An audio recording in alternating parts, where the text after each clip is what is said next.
എന്നെ എല്ലാവരെയും നിശബ്ദരാക്കുന്ന പോലെ നിശബ്ദനാക്കി നിന്നു കൊടുക്കാൻ എനിക്കൊരാഗ്രഹമില്ല. കാരണം എനിക്കറിയാം, എനിക്ക് ഓരോ ദിവസവും പോലീസിൽ നിന്ന് വരുന്ന ഇൻഫർമേഷൻ വണ്ടി മാറണം, ശ്രദ്ധിക്കണം, പുറത്തുനിന്ന് ഭക്ഷണം കഴിക്കുമ്പോൾ സൂക്ഷിക്കണം എന്നുള്ളതാണ്. ഞാനങ്ങനെ പേടിച്ചിട്ട് ജീവിക്കാൻ തീരുമാനിച്ചിട്ടില്ല. ഞാൻ CPM വെറുതെ കയറി എതിർക്കാൻ നിൽക്കല്ല. CPM പതുക്കെ നമ്മളുടെ ഒരു സാമൂഹ്യ സഹജീവനത്തെ, നമ്മളിലുണ്ടാക്കാവുന്ന ഈ എല്ലാം മറന്നിട്ടുള്ള നമ്മളുടെ പാരസ്പര്യത്തെ അവർ തകർത്ത് കളയുന്നുണ്ട്. അതവരുടെ ഐഡിയോളജിക്കൽ പ്രശ്നമാണ്. എനിക്ക് കേരളത്തിലെ ഭരണവുമായി ബന്ധപ്പെട്ട പ്രശ്നമല്ല CPMമായിട്ട് എൻ്റെ വിയോജിപ്പ്. ആ വിയോജിപ്പുകളാണ് ഞാൻ പറഞ്ഞത്. നിങ്ങൾ SFI ആകുമ്പോൾ ഉണ്ടാകുന്ന പ്രശ്നം, നിങ്ങൾ ഈ സകലമാന സാമൂഹ്യ ചുറ്റുപാടുകളെയും ലംഘിച്ചിട്ട് നിങ്ങൾ ഈ കെട്ടുപാടുകൾ വലിച്ചെറിയൂ. കെട്ടുപാടുകൾ വലിച്ചെറിയുക എന്നുള്ളതല്ല ഒരു മെച്ചുറായ കമ്മ്യൂണിറ്റിയുടെ ലക്ഷണം.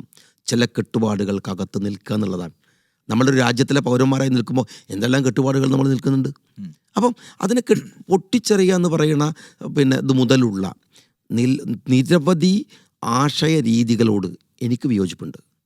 ആ വിയോജിപ്പ് ഞാൻ പ്രകടിപ്പിക്കുമ്പോൾ അത് കുറച്ച് രൂക്ഷമാവും. പിന്നെ അതെന്തായെന്ന് വെച്ചാൽ എന്നെ വ്യക്തിപരമായ ആക്രമണങ്ങളായി.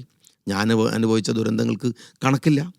എൻ്റെ കുടുംബത്തെ ഒരു തരത്തിലും ബന്ധമില്ലാത്ത കുടുംബത്തെ വരെ പ്രതികാരം നിർത്താൻ വേണ്ടിയിട്ട് വലിച്ചഴച്ച് കൊണ്ടുപോയി. എൻ്റെ അഭിപ്രായം പറഞ്ഞു എന്നുള്ളതിൻ്റെ പേരിൽ മാത്രം. ഞാൻ വേറൊന്നും ചെയ്തിട്ടില്ലല്ലോ.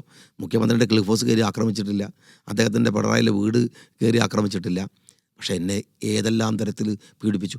അപ്പം കീഴടങ്ങി കൊടുക്കാതിരിക്കാനുള്ള കുറച്ചുകൂടി അഗ്രസീവായ തിരിച്ചുള്ള ആക്രമണത്തിലേക്ക് ഉണ്ടാവും.